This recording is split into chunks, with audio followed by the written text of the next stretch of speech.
नमस्कार मेरे युवा साथियों, मैं श्रवण कुमार प्रजापत मूलतः जालोर जिले के आहोर तहसील के छोटे से गांव घाना से बिलोंग करता हूं।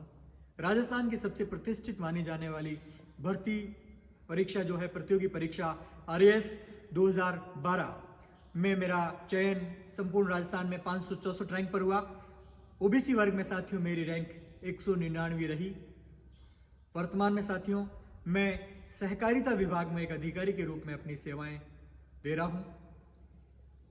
यह मोटिवेशनल वीडियो मैं उन तमाम युवा साथियों को समर्पित करना चाहूंगा जो जुटे हुए हैं अपने माता पिता के सपनों को पूरा करने के लिए दिन रात मेहनत कर रहे हैं। उन सभी तमाम मेरे युवा साथियों को मैं अपना ये वीडियो समर्पित करता हूं। मैं अपने जीवन के संघर्षों की कहानी मैं उन युवाओं को समर्पित करता हूं जो छोटे छोटे गाँवों से छोटी छोटी ढाणियों से आगे बढ़े हैं और शहरों में दिन रात तैयारी कर रहे हैं कि ताकि किस तरह वो जल्दी से जल्दी अपने सपनों को हासिल कर सके, अपने लक्ष्य को पूरा कर सके। साथियों मैं अपने इस मोटिवेशनल कहानी में मैं छोटा सा अपना जो अपने बारे में जानकारी देना चाहूँगा। किस तरीके से मैं एक बहुत छोटे गरीब परिवार से उठकर धीरे धीरे मेहनत करते हुए आज मैंने ये मुकाम हासिल किया है। साथियों मेरे पिताजी वर्ष 1978 में जोधपुर में ही स्थित नेत्रहीन विकास संस्थान, एक नेत्रहीनों का एक आवासीय संस्थान है, वहाँ पर एक एज ए ड्राइवर उन्होंने काम शुरू किया। वर्ष 1978 से लेकर 2018 तक 40 वर्षों तक उन्होंने एक ड्राइवर के रूप में अपनी वहाँ संस्थान में सेवाएं दी। साथियों मैं जोधपुर में ही उसी आवासीय विद्यालय में पला बड़ा हुआ। मेरा बचपन उन विद्यार्थियों के साथ में गुजरा।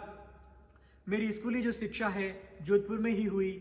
प्राथमिक शिक्षा और जो माध्यमिक शिक्षा है महेश पब्लिक जो स्कूल है वहाँ से मेरी हुई। फिर जयनारायण व्यास विश्वविद्यालय से मैंने 2007 में बीए उत्तीर्ण किया। फिर 2009 में मैंने बीएड किया। 2011 में साथियों मैंने एमए किया। एमए इतिहास में है मेरा, एमए दर्शन शास्त्र में भी है। इस तरीके से साथियों मैं शिक्षा लेकर जो है अपने सपनों को पूरा करने के लिए जुट गया।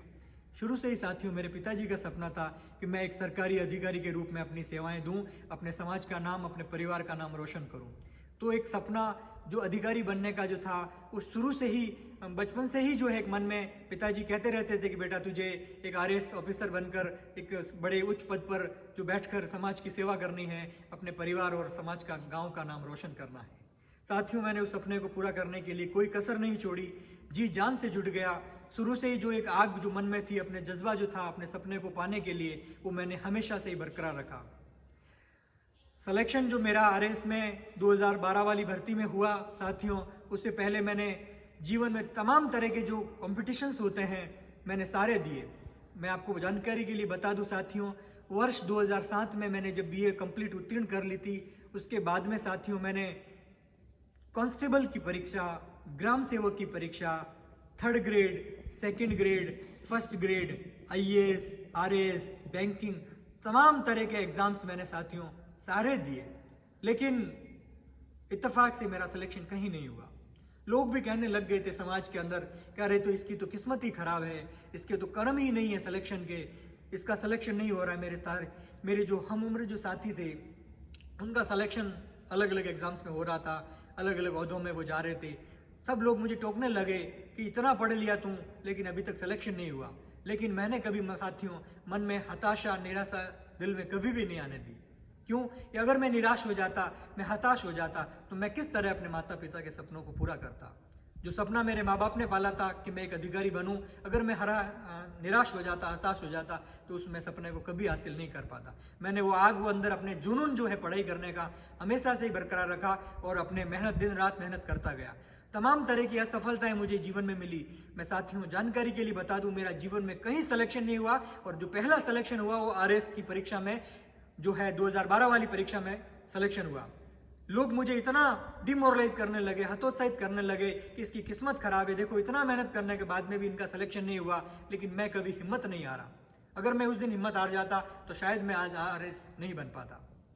साथियों पढ़ाई के दरमियान जो है जब सिलेक्शन नहीं हुआ तो नहीं होने से पहले जब जो है अपने परिवार की आर्थिक ज़रूरतों को पूरा करने के लिए साथियों मैंने जो प्राइवेट छोटी छोटी स्कूलों में भी पढ़ाया। साथ में मैं साथियों जानकारी के लिए बता दूं आपको कि मेरे पिता एक ड्राइवर थे, 2-3 हज़ार 4 हज़ार उनकी तनख्वाह थी, उससे घर का गुजारा होना बहुत मुश्किल था।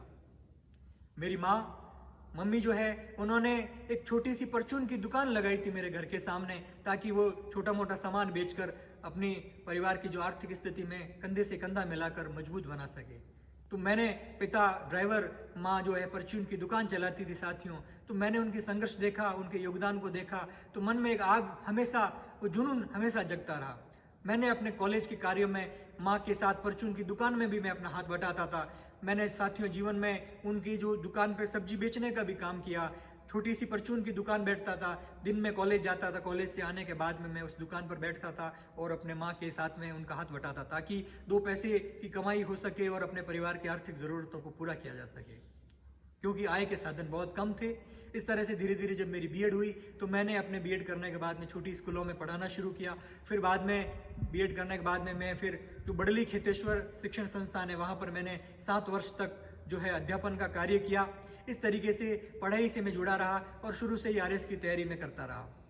मैंने तमाम असफलताओं को दरकिनार करते हुए, मेहनत करते हुए आखिरकार मेरी मेहनत रंग लाई और आरएस 2012 की जो भर्ती परीक्षा में मेरा प्रीलिम्स में भी सिलेक्शन हो गया, मेरा मेंस में भी सिलेक्शन हो गया और ईश्वर के आशीर्वाद, माता पिता की दुआओं और दोस्तों के सहयोग से, उनकी सबकी प्रेरणा और मोटिवेशन से मैं आखिरकार अंतिम रूप से चयनित हुआ और इस तरीके से मेरा सिलेक्शन हो गया। मैं अपने इस सफलता के अंदर साथियों मेरे कुछ मित्रों का भी बहुत महत्वपूर्ण योगदान रहा। मैं उनके नामों का जिक्र करना चाहूँगा, क्योंकि वो शायद अगर मुझे मोटिवेट नहीं करते तो मैं यहाँ इस मुकाम तक हासिल नहीं कर सकता। कॉलेज लाइफ में मेरे जो कॉलेज में मेरे साथी थे श्री जालम सिंह रत्नू, बहुत मोटिवेशन किया। उनका जीवन सच में बहुत संघर्षों से भरा हुआ है। कॉलेज में वो टॉपर रहा करते थे, वर्तमान में हालांकि वो राजस्थान पुलिस में अपनी सेवाएं दे रहे हैं, लेकिन उन्होंने मुझे हमेशा से मोटिवेशन किया। श्री जालम सिंह रत्नू, श्री विनोद गोयल, दोनों ही जो है हमेशा से मुझे मोटिवेशन करते, किस तरह का भी श्रवण, तू जल्दी से जल्दी मेहनत कर और अपनी सफलता को प्राप्त कर। साथियों, इन दोनों साथियों के अलावा मेरे जो गुरुजन है, जो मैं नेत्रहीन विकास संस्थान में रहता था, तो वहाँ के मेरे जो गुरुजन हैं वो भी मुझे हमेशा से, भले ही वो नेत्रहीन थे, लेकिन उन्होंने हमेशा से ही मुझे मोटिवेशन किया कि श्रवण मेहनत करो, मेहनत अगर आप करोगे तो सफलता एक ना एक दिन ज़रूर मिलेगी। मैं हर बार असफल होता तो मुझे वो वापस प्रोत्साहित करते कि नहीं बेटा, आप मेहनत करोगे तो ज़रूर सफल प्राप्त करोगे। तो उन सारे गुरुजनों के आशीर्वाद से, अपने माता पिता के आशीर्वाद से, ईश्वर अनुकंपा से, माँ सुशीला जो बोहरा है संस्थान की अध्यक्षा है, उनके असीम जो मातृत्व की जो कृपा रही, उनकी हमेशा से मुझे उन्होंने मोटिवेशन किया है। उनके वात्सल्य प्रेम से मैंने हमेशा से सेल्फ मोटिवेशन होता रहा और मैं एक तरीके से मेहनत करता रहा। तो तमाम सभी के सहयोग से साथियों मेरा इस तरीके से सिलेक्शन हुआ। मैं अपने युवा साथियों से एक बात कहना चाहूँगा साथियों, कि जीवन में कभी हताश और निराश मत होना। हो सकता है आपको शुरुआती स्टेज में अगर सफलता नहीं मिले, कई जगह आपको असफलता मिलेगी, कई जगह आप निराश होंगे, कई जगह सिलेक्शन नहीं होगा, लेकिन इन चीज़ों से आप घबराना मत। एक बार अगर आप घबरा गए तो शायद आप ऊंचा मुकाम हासिल नहीं कर पाओगे। शायद वो कहा भी गया है कि जीवन में वो कहते हैं ना कि 100 चाबियाँ होती है और 99 चाबी लगा देते हैं हम, लेकिन ताला नहीं खुलता है। और अगर हम हताश निराश होकर बैठ जाए, क्या पता किस्मत में 100वीं चाबी से ताला खुलना लिखा हो। इसीलिए मैं तो अपने युवा साथियों से वही कहूँगा कि जीवन में कठोर मेहनत करें, सार्थक प्रयास करें, ईमानदारी पूर्वक प्रयास करें, कभी धोखा नहीं दें अपने परिवार को, अपने माता पिता को। क्योंकि हम छोटे छोटे गांवों से, छोटे छोटे ढाणियों से शहरों में आते हैं, कोचिंग संस्थान में हमारे माता पिता बहुत सारा लाखों रुपया खर्च करते हैं। तो हमारा एक दायित्व बनता है, हमारा एक फर्ज बनता है कि हम अपने माता पिता के सपनों को ईमानदारी प्रयास करते हुए उनको पूरा करें। तो साथियों, मैं अपने तमाम सारे युवा साथियों को कहना चाहूँगा कि जीवन में ईमानदारी प्रयास करें, कठोर मेहनत करें, समय प्रबंधन करें और अपने जो लक्ष्य आपने बनाया है, चाहे आरएस बनना हो, चाहे आईएएस बनना हो, या तमाम तरह के जो लक्ष्य आपने जीवन में जो बनाए हैं, उन लक्ष्यों को आप पूरा करेंगे। अगर आप सार्थक प्रयास करेंगे तो ईश्वर की अनुकंपा से आप जीवन में ज़रूर सफल होंगे। कभी निराशा मन पर हावी ना होने दें। अगर आप निराश हो गए, हताश हो गए, तो शायद आप अपने सपनों को पूरा करने में देरी कर देंगे। वो कहा भी गया है साथियों कि जीवन में एक बार अगर फैसला कर लिया तो पीछे मुड़कर मत देखो। जीवन में एक बार फैसला कर लिया तो पीछे मुड़कर मत देखो, क्योंकि पलट पलट कर देखने वाले कभी इतिहास नहीं बनाते, पलट पलट कर देखने वाले कभी इतिहास नहीं बनाते। तो मैं आज का इस वीडियो के माध्यम से अपने सारे युवाओं को संबोधित करना चाहूँगा कि आप मेहनत करें, जीवन में कभी पीछे मुड़कर ना देखें और जी जान से जुट जाएं और एक आग और एक जुनून अपने दिल में हमेशा जगाए रखें। तो क्या आईएएस और क्या आरएएस, आप जीवन में बड़े से बड़ा मुकाम हासिल करेंगे। तो मैं पुनः अपने सभी युवा साथियों को बहुत बहुत हार्दिक शुभकामनाएं देना चाहता हूं कि आप जीवन में बहुत मेहनत करें, बहुत आगे बढ़ें। धन्यवाद। Thank you.